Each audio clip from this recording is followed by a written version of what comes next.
है कि कौमी क्रिकेटर्स के सेंट्रल कॉन्ट्रैक्ट का मामला। सेंट्रल कॉन्ट्रैक्ट की ए कैटेगरी में कोई क्रिकेटर शामिल नहीं था। मोहम्मद रिजवान के अलावा तमाम क्रिकेटर्स ने सेंट्रल कॉन्ट्रैक्ट पर दस्तखत कर दिए हैं। ज़राए के मुताबिक मोहम्मद रिजवान ने सेंट्रल कॉन्ट्रैक्ट पर दस्तखत नहीं किए। मज़ीद जानेंगे अपने नुमाइंदे एहतशामुल हक से। एहतशाम, बताइएगा रिजवान ने दस्तखत क्यों नहीं किए?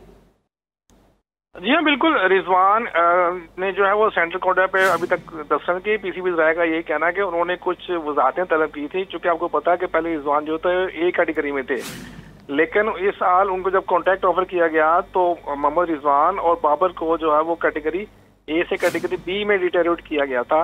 जो बाबर आजम ने तो उस पर कोई क्वेश्चन नहीं किया, लेकिन मोहम्मद रिजवान ने पीसीबी से कुछ वजाहतें मांगी थी कि उनका ये इस तरह क्यों किया गया। लेकिन अभी तक ज़राए का ये कहना है कि उनकी कोई जो है वो बात मानी नहीं गई और अभी तक उन्होंने साइन नहीं किए।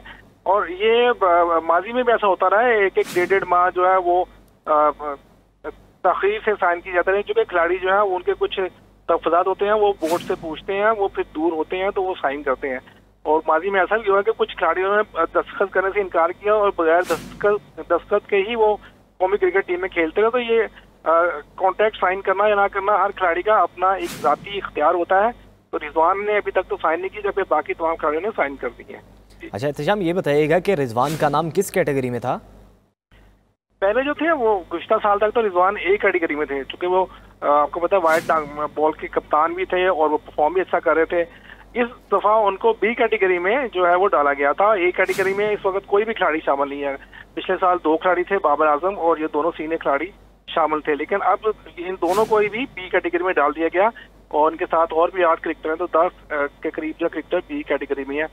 मजमूरी तौर पर 30 खिलाड़ियों को आपको याद होगा कि सेंट्रल कॉन्ट्रैक्ट दिया गया था, लेकिन अब वो जो है वो ज़ाहिर सी बात है, सीनियर खिलाड़ी हैं, उनको अगर आपने ग्रेड चेंज किया तो वो उनका हक है कि वो पूछें कि क्या सूरत थी। लेकिन अभी तक कोई तफसीलात सामने नहीं आ सकी कि उन्होंने क्या तफसीलात पूछी थी और बोर्ड जो है वो उसको अभी तक मानने से इनकारी क्यों है।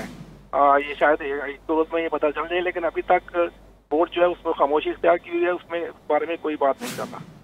अच्छा एहतशाम, ये भी बताइएगा कैटेगरी के बारे में, जिस तरह कि आपने कहा कि ए कैटेगरी में कोई क्रिकेटर जो है वो शामिल नहीं है, तो बी और सी में कितने कितने क्रिकेटर्स हैं?